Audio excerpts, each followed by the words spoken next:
Yo, what's going on, guys? You got your boy AAron2420 bringing you guys my ICBA draft analysis for Season 5 of the ICBA. Now, this is just a really laid-back season for us. We came in semis last season after coming in last the season before. Well, second to last season before. So, it's really just, like, that was our season to prove ourselves. We did pretty good.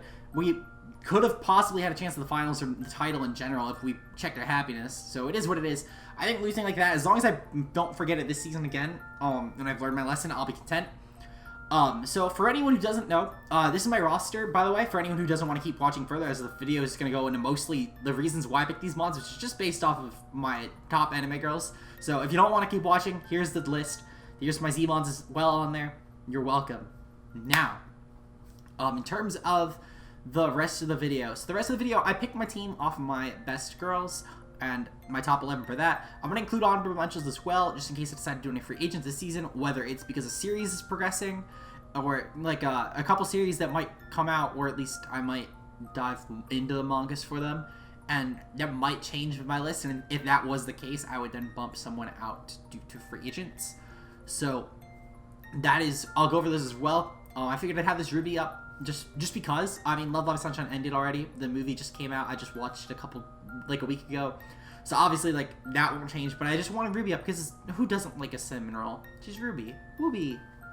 So, yeah. The rest of the video, I'm just going to go into my reasons for stuff. And it's going to be pretty simple. Without further ado, also, by the way, if you see me, like, stumble over the keys a little bit, it's just because I had to do these in 3 different image slideshows. Because for some reason, OBS is giving me shit about it. So the first, like, half is in one slideshow. Then I have, like, 3 in one and 3 in another. So, yeah, anyway. Without further ado, let's get right into this. I threw that Philo in there just because. First up, though, we have Yui Gahama from Origairu. I can't remember the full name, but it just references to Origairu. This mon will be known as Entei. It's going to appear on the screen. The reason I chose Entei for this, it was going to be Arcanine, but Treadway had to fucking snipe me, literally. I kid you not. Was he 2 picks before or 1 pick before me? It was one of the 2, not going to lie. But he had to snipe me. And I fucking hate that he sniped me, because Arcanine would have fit so well for this. They were both fire types, of course. I just felt like Arcanine, just the color scheme fit a little bit better, because it's slightly more orangey. Just like the hair for Yui, it's like slightly more orangey than Entei is. But it's not the biggest deal in the world, because originally, I was really upset, because I thought I had to run Adamant every week. And I was like, okay, you know, it's still a fiery dog, it's still like, you know, like fiery, like sunshine, happiness. Yui's really happy and upbeat most of the time. He would boast. But, yeah, I felt like, though, it just fit. Arcanine fit slightly better. Sadly, I went with Entei, but I realized, though, I don't have to run Adamant to run Sacred Fire anymore, which is actually amazing. I fucking love that. So because of this, I'm a little less upset. Still would have preferred to use Arcanine, because I like Arcanine a lot. It's like just a comfort pick, to be honest. I haven't used it in a while, but I haven't used Entei, I think, at all this gen, if I'm not mistaken. If I did, it was, like, really early this gen, or it's just some random league I filled in for that I couldn't make any more drops. But I'm looking forward to using it. Next up on the list, we have, because I think I kind of went into that, there wasn't much to say. It's really just, if you want to know why I picked between the reasons I said, it's also this GIF here that specifically made it just because of the doggo. I felt like it fit. This was the hardest one to pick, to be fair. They get easier as it goes down the line. There are some that were, like, just, they had to go. Like, for example, this next one, which is Hayasaka from Love is War. Now, I chose this GIF to start. This isn't the GIF I'm going to keep it on, but I just wanted to say, how many of your waifus have the ability to just shoot a gun? That's all I gotta say, man. Clearly, she's better than yours. That's all I gotta say.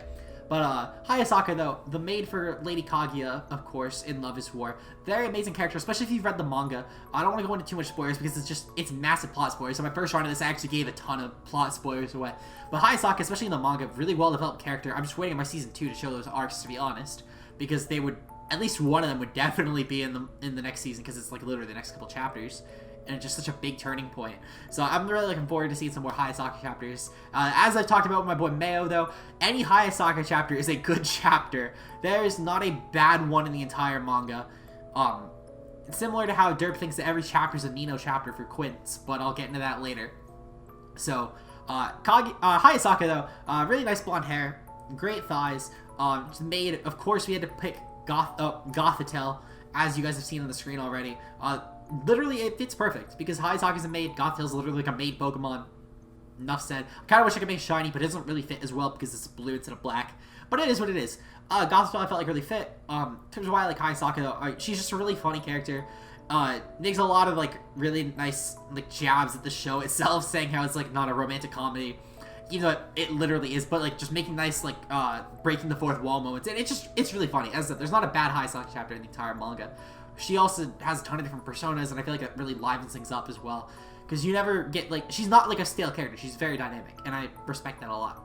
Also because she's just very blunt, and I like blunt characters a lot. You'll see that as the list goes down. Speaking of, my next character, which this is represented by Glaceon, which is Yukino Shita from Origairu as well. You could probably tell by the art style. So something that I really like in a lot of characters is a lot of like really like tsundere characters, or even if they're not necessarily tsundere, just a lot of characters really just off-putting at first that you then grow to love. Yukino is one of the better ones out of any anime that I've seen. The black hair is really nice, of course. But one of the defining features for me is just how off-putting she is compared to everyone else on the list. She literally has the nickname the Ice Queen, which is why I went with Glaceon, because this is like a little crown, it's an ice type. I felt like it fit pretty well. Obviously it wasn't a perfect fit, because like that's really the only reason I'm going off of. But I felt like if that's like her nickname, it makes sense. So I felt like, why not? So Glaceon, of course, it's a really low tier ice type. I felt like that in general, it's not gonna see every game. But to put it in perspective, I'm currently building for one of my weeks right now. I have at least pondered some sets for it. I'm building ahead, like really far ahead, so you won't know what week this is if you're watching this person who I might be playing. But yeah, so I'm building like a few weeks ahead just because I gotta bulk out for when I'm on vacation and I want to be ready. So in general though, I think that this has some matchup potentials where I might actually see it. I looked over some of the other drafts as well. A lot of teams are actually really ice weak, and a lot of teams also don't have the best physical breakers as well. Surprisingly, there aren't a lot of actually drafts that I like. I think I love Kelly's draft personally. Kelly's draft is one of my favorites. Lux is my very favorite draft, and I think that Lux is probably going to win the league if I'm being honest. Some other good drafts, like Matt's draft is pretty good. There are a couple picks about it, but that was mostly just due to snipes. I think his draft is really good as well, though in general. Austin's draft is pretty good. Dai, I like his draft. JB's draft is pretty good. Willie is also one of my favorite drafts. But there are definitely some questionable drafts as well. I'm not going to necessarily point jabs at people, but I think that they can probably assume who they are. They're not necessarily bad drafts, but I just wonder why they picked certain things over other things. I feel like it's not even just their bad drafts necessarily, but the quality compared to last season is definitely significantly worse, I feel like. But last season was a pretty difficult season, to be fair, especially with my division being Tom, Goldoa, and Omega. So that was something else, but luckily we're just doing standings this time, thank God. But yeah, especially though, like when you have 5 of the top people in one conference, and there's the 4th and the 5th overall are fighting for a bye, you know there's something fucking up. Well, not a bye, they're fighting for a spot in the playoffs. So, yeah, anyway, I digress though. Yukino though, I felt like though it has just really nice matchups. A lot of teams are pretty icy, and a lot of teams don't necessarily break it physically. And I felt like that sort of fit on my roster, so it's not necessarily even like a bad pick. I didn't obviously pick like strategy-wise, but I thought it was just something kind of cool to point out that I might actually see some Glaceon action this season, so I'm looking forward to it. Next up, we have Aki Aragaki from Masamune no Revenge, one of my favorite manga of all time. I fucking love Aki. If you're mad at shit and have a bad opinion, you'll think that Neko is the best girl, and I'm not gonna lie, there was a small part of the anime I thought that too, but you're supposed to grow out of that, Matt. You're not supposed to then still finish it and say that. Like, what the heck? Anyway though, Aki, similar to Yukino, you start to like definitely dislike her at first, but you grow to like her. Not necessarily as off-putting as Yukino, because Yukino literally just doesn't want anything to do with anyone. But Aki, at least in terms of men, she gives them all nicknames for anyone who tries to ask her out, because she detests men, and she just gives like really cruel nicknames. So she's called the Princess of Cruelty, which is why the mon that I picked out is Nita Queen, because I felt like, you know, Princess of Cruelty, Nita Queen is a queen, there's still sort of female royalty, so I felt like it worked. Also because it's a poison type, and Aki is toxic for, she goes against the toxic masculinity with some toxic, that, I can't remember, Get me the thing that's like the opposite of masculinity, like womaninity? I know that's not it, but that's what I'm gonna go out with. But point is though, she definitely was very toxic at the beginning. You grow to love her though, and Nita Queen's a mon that I've grown to love over time, even though I suck with it.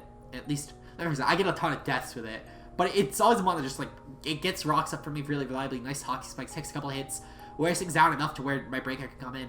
it's a mon that I grew to love over time. And I think that in that regard, it also sort of fits. But it's mostly just for the princess and queen thing. It's one of the looser connections, but I can only think of so much for Aki as well. Anyway, though, next up, we have Nino Nakano from the Quintessential Quintuplets. Now, as Dirt put it, every chapter is a Nino chapter, and you can say that a lot is of recent, which is why she's actually jumped so high on my list. I have another girl who's later on in this category as well, like from the same series, who's far higher up on the list, and I like far more. But Nino's grown a lot in the past like 20-something chapters. Really, really well-developed character. I think that the level of complete bitch to complete, like, you really want to support her, it's truly like unparalleled, I feel like, between all the rest of the girls in the list. The rest, like, they didn't necessarily meet it as much, and there are other reasons I like them that fall in that category, at least. In general, though, Nino she really stands up for her sisters. The reason I chose for this mon Honchkrow is because Nino's a massive bully. She also seems kind of like a, not a sadist. I don't want to say a sadist, because it's definitely not the right word. The word for, like, I'll throw the image on screen real quick, but there's an image in the manga as well where, like, she literally, like, all her sisters think she's gonna work as, like, one of the people with, like, the BDSM who wears, like, all the black leather. I can't remember what the word is off the top of my head. The point is, though, she feels like someone who would totally like to just, like, put people in pain. That might just be a sadist, actually. I can't remember the word. I feel like it's masochist, but I feel like it's someone who likes pain. I'm mixing up words right now. My English is off. It's only 5 in the afternoon, though, so yikes. Point is, though, I felt like, though, because the dark type, Nina's a massive bully, but she also, like, the cook of the family, and, like, the mama bird usually, like, provides food for the family, so I feel like it sort of works in that regard. Also, because Shiny Honchkrow's pink, just like Nina's hair, so I feel like that works in that way as well. This is originally going to be Vivian, but someone had to snipe the dark type at 1, and I know I didn't say I was going to put, like, a lot of strategy in the draft, but I wanted to at least make my draft not stupid and lose every week. So I put, like, a tiny bit here and there, like, deciding between mons that fit for things. And I feel like the Honchkrow still kind of fit in that regard. It's going to be Vivian originally, but just I had so many extra points and I bumped it up for that reason. Just because of the butterfly braids, I was going to go Vivian, but I might change it later on depending on what happens with the team. In general, though, I do like Nino a lot. Really nice girl. I've grown to love her. I'm hoping that there are more great Nino chapters, because every chapter is a Nino chapter. Go Derp. Next up, we have Daya Kurosawa from Love Live Sunshine. Now, Daya Kurosawa, this should be a pretty obvious one to get the reference for, but I chose Diancie. Shiny Diancie's black, and so is Daya's hair. It's literally has Daya in the name. So, yeah, even my alt, when I had an alt named Daya, literally had Diancie Kurosawa's for the team name, so in case of that, it gives it away. That's literally why I chose it. Also because, like, Daya means, like, diamond. So, like, it's, at least I think it's short for diamond. It's gotta have something to do with it. I swear, it's too parallel. Anyway, though. He's like Daya. Daya was sort of off-putting this, like, the past several girls. The rest, I swear, aren't like that. They're all massive sweethearts. But in general, though, like, she definitely started out like that. But you really grow to feel for her, especially in the episode in the aquarium, where Daya just wants all her friends to call her Daya-chan instead of Daya-san, because she wants to feel like she's, like, just friends with them, and it was just so sweet to watch. And not only that, but then during Ruby's arc as well, it was so many great Daya moments. She truly is she gets a Daya chapter every episode, and it's just great. Also, you know, Boo Boo Desuwa to anyone who has a bad opinion, it's just such a spammable thing. It's like Chica Dance, just spamming it everywhere. I like to just spam it. But yeah, so I love Daya, though. Daya's a great girl. Now I guess we show over to slideshow 2, because actually I have one more slide for this one, I think. Yep, perfect. Okay. So next up we have Riko Sakurachi from Love Live Sunshine. Now, this is, oh, I did the handwrite this time. Good job, me. So this is a little bit more of an unparalleled one. But I chose Clefairy for this. I was going to originally do the mon for my number 4, but I couldn't do that because of snipes.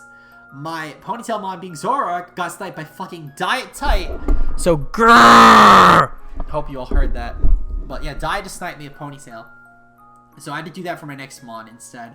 So no Zoroark meant that I went with Clefairy for this, because I had to give up Rico's mon, which was really gonna be Primarina. Because, you know, it has it's like a music mon.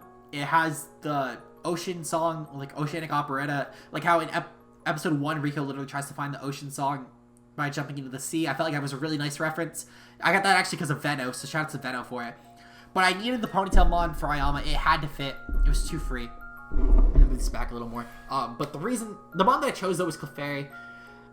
Mainly because, like, you know, Rico's the star of the show. I mean, no, I'm kidding. Like, Clefairy's like a star Pokemon. But in general, though, the reason I chose Clefairy was just because Clefairy seems like the sort of mon that would just, like, love everyone. It's, like, a really gay Pokemon. I mean that not, like, as an insult. I mean it, like, it legitimately, if there was a gay Pokemon, it would be Clefairy. And Rico, like, literally, her and Yoshiko, just massive ship right there. Yo-ho, Rico. I chose this gift specifically for it. But they're amazing. I love their chemistry together. They have so many great moments in Season 2. So I chose it purely for that. This is my loosest one by far, but I feel like it sort of kind of fits.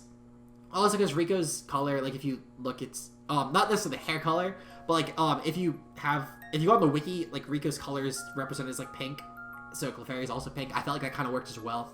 This was a really grasp at straws one. It was really last second just because of a lot of snipes that happened very end of the draft, like last 2 picks. So. The last 3 picks, so yeah, it really just didn't leave much for it. But yeah, I feel like this still kind of fit though, so we're gonna go with it for Clefairy. If I think of something better later in the season, I'll free agent for it.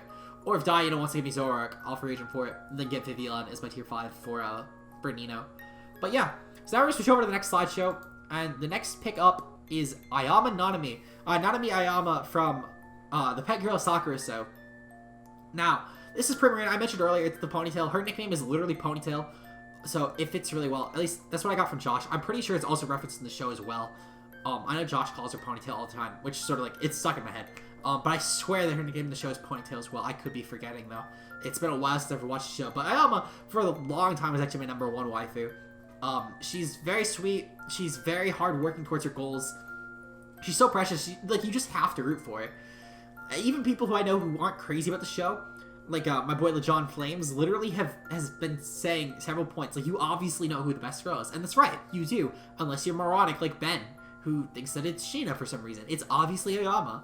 So I chose for this one, Primarina, literally the ponytail, simple enough. Next up on the list, we have, oh right, it switches key combination now. Next up, we have Mai Sakurajima from Seishun Butte Yaro, I forget the full name, but it's Bunny Girl Senpai, essentially, if you know the short version and the English version. Now, Mai Sakurajima, I chose Megalop because the beginning of the show, and also on the poster for it, Mai's in a bunny girl suit because she's turned invisible, and for some reason, and they don't know why at the beginning, but it's later connected to this thing called puberty syndrome, which all the girls in the show go through. And basically, it's where something different happens to each one of them. And Mai at first tries to see if people could see her still by dressing in a bunny girl suit, because obviously, anyone who sees a girl in a bunny girl suit, they're gonna react to it, especially if it's just in the middle of public. Like, just for completely no reason. So this is her way of getting noticed, and she wanted to still be seen, of course, so that was her way of doing it. Mai has insane development during everyone's arc. You can say that every chapter is a Mai chapter, and that's very fucking true, because Mai is amazing. In terms of Bunny Girl Senpai, to put into perspective with how amazing the show is, it's one of my favorites. It's tied for my favorite, actually. I think I would put it slightly under Love is War, but to put it in perspective, just like with Love is War, and I'll go with this again slightly probably then, but any of the characters in the show would have been the best character of their show in most scenarios, because of just how well written they are. They're phenomenal characters. They're very, very well written, especially for the fact that they only get a couple episodes each. They have so much development and in those couple of episodes alone, and I really like them all. Tomo is probably my least favorite, but even her, I'd still put, like, really high. So, yeah. Mai knows Megalop. Pretty obvious why. Now we get to number 2. We're at Chika Fujiwara from Love is War. Now, as mentioned, though, Chika truly carries the show. She has ascended levels of ever thought possible by waifuism. Sadly, my GIF is lagging, but, I mean, it is what it is. But Chika Fujiwara, the oddball character from Love is War, she could literally do anything. She's Love Detective Chika, she's Slave Driver Chika. You guys would know that as Volleyball Chika if you've only watched the anime, but in the manga, she has a bandana. In that bandana that you see in the anime, it says Slave Driver on it. So, that's where that comes from. Now you all know. She is a lovable oddball with an IQ of 3 as referenced in her song and through the manga as well. She's a whole dance as well that literally cures depression, cancer, and every other bad thing in one. All in 1 minute 30 seconds. And then they somehow expanded on it. And they made it a full 3-minute song that I have in my Spotify. And I'll show a picture of that just to prove it. But, I mean, I do have it on my Spotify, and it's a bop. So Chika, though, the truly lovable dancing waifu who can't resist Chica? She has so many great emotes too, so many great reaction gifts. Chica's truly amazing. And if it wasn't for my number 1, she would truly by far be my number 1. Like, she's definitely over my by a lot. She's very close to my number 1, actually. And I think that depending on how development goes, she could actually take the spot. But yes, that's Chica Fujiwara, lovable oddball. She's gonna be Magirna this season because Magirna, I felt like I want to make Magirna like, well, I want to make my S tier one of my like top 3 waifus, and Magilop was obviously gonna be for my. So it was either between Chica or my number 1 for my S tier, and I felt like because it's the one I'm gonna be bringing a lot. I want to bring my S tier to nearly every game, and I want it to be someone who I really like. So I was gonna put like Yui as my S tier because as much as I like Yui, not gonna make my most important Mon my least important of the top 11, who are still all very great waifus. So Chica had to be Magirna. Lovable oddball has so many different options, just like Magirna does as well. Whether shift gear, trick room, just Z combined, etc. Even it can be like a nice stall breaker. You can run pain split as well. It just has a lot of options. So I'm really glad I got first overall pick because I know Splurge was gonna try and snipe me. So fuck you, Splurge, for trying to snipe me. But yeah, so Magirna though for Chica, our lovable oddball. Now I gotta switch over to slideshow 3 for the last set. And I'm going to start off with honorable mentions. So first up is Amelia. Now, Amelia could probably give Yui a run for her money, definitely. And I think especially with ReZero Season 2 coming up very soon, I think this could definitely give her a run for her money. If I decide to read the manga, I might very well free agent someone over Yui for Amelia, just depending on how development goes. But I really like Amelia. Her smile is too precious. She's too precious. She's literally like borderline like between her and Yui right now. So yeah, I would have put her on. I would have probably put her on just because of recency, but the reason was I literally just finished watching is like yesterday, no, I think 2 days ago. It's either yesterday or 2 days ago, I forget. But it's very, very recently. And this was a couple weeks after the draft happened, obviously. I didn't even start until after the draft, so Amelia, sorry, didn't qualify. Next up, Kaguya Shinomita from Love is War. Another great character. She was my number 12 actually before I watched ReZero. But Kaguya's development in the manga has been very, very good recently. I think I could very well see, depending on how the manga ends up going, with Kaguya trampling over several people on my list. She's definitely amazing. So many great reactions, so many great moments in the manga, and she's gotten a lot of really, really great development lately through Ice Kaguya, which originally I disliked actually, but they really spun it around and made it actually a really likable arc in the manga. So I approve of Kaguya. We stand Kaguya. But now on to our number 1, the girl you have all been waiting for. Miku Nakano from the Quintessential Quintuplets. Now, if you see my PFP recently, besides actually when I made it May for May and May, and then Rico like 5 days later because of the Love That Sunshine movie coming out, and I had to choose a gift from that. But Miku Nakano, very, very lovable, of course. The lovable redhead with the headphones, literally. See, I rest my case. These are actually, I'm not gonna lie, it's actually pretty comfy because of the headrests in the back and cushions. But anyway, I'm gonna put these back on because I want to listen to the ReZero outro that I've been listening to the whole time. But in terms of Miku, one of the things I love about her is she's really shy. She's very, very like protective of her feelings, and also really cares about her family a lot. You can see that in all her actions. She doesn't try and play any dirty tricks like some unforgivable people, no matter how much they try and redeem themselves in the manga. She also her feelings have been genuine from the start, unlike some people who, for some reason, people think are still gonna win. Even though if you use the ReZero analogy of Rem trying to kill him, Nina tried to drug him, so I was not getting the chance. But Miku, very lovable. I really respect her a lot. She's played a very honest game the entire time, trying to be the bride. The whole series, for those who don't know, is about trying to go back from the wedding day 5 years prior to figure out which of the 5 sisters he tried to marry. And I'm rooting Team Miku. It seems pretty likely. It seems pretty likely as of right now. Honestly, that could change. I don't want to go too much into spoilers and my reasonings why. That'll be for another discussion with Tails at some point. But yeah, Miku, she's just too lovable. You literally just want to smile. You want to protect. That's why I chose this gift right here. That is a smile you want to protect. Also redhead. I mean, I love redheads, and she's very sweet, very, very honest, but not necessarily with how she is just open with her feelings. She's just very honest with herself and knows what she wants. And while she might be very shy, she at least tries her best to get it through just being very kind and supportive through the entire series, and I respect that a lot. Hey, we're back. It's everyone's favorite AAron2420. Real quick little add-on to the end of the video. I got to like the last 2 minutes and realized I never said what mon I was doing for Miku. So we're actually going to be doing Shaman for Miku Nakano. Main reason being is because Shaman's a grass type. Grass type's usually calmer Pokemon. Like Miku's a pretty calm person. Not only that, But Miku is the little flower in the hair, and it's red, so I figured, it's red, it matches Miku, of course. I could have done Florges, and I almost did Florges, but I felt like I had enough fairies, and this also fit, in my opinion, equally as well, if not better. Or at least, let me say, nothing could have fit better than Florges, I guess.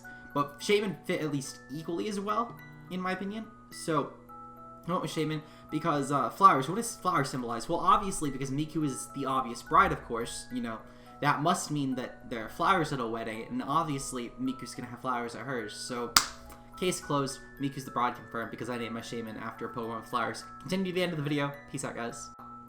So, that is my list. For those who have been waiting for my reasons why and all that, I'm not the best reviewer. I'm not the best at these sorts of things, so obviously this isn't perfect. It's my first time doing something like this. Well, second time technically, because this is the second version of it. But yeah, I hope you guys enjoy watching. It's like 9 o'clock, because I gotta get you a mock. If you guys enjoyed, leave a like down below. Comment down below who your favorites are in general for both, I guess, the Mons and also the girls. Comment down below how you think our season's gonna go. I think comparatively to other drafts, we have a top half draft. I'm gonna be honest. Part of that is Makira carrying the team for the steal it was. And also, like, the typings, like, offensive fairies. Surprisingly, a lot of teams don't actually have switches to my fairies, which is great, because there's how much diversity I have in my roster, how many options I have. I have great hazards, I have great speed tiers, I have great physical and special offense. So I think that, compared to what it could have been, like, it seems pretty nasty. So I'm looking forward to using it. I already played my week 1 game versus Lux, but you guys will see that coming up on Monday. I'm going to play JB later this week, and then I got to also finish a couple other drafts as well before I go on vacation. But I will see you guys in the next one. Until then, peace out, guys.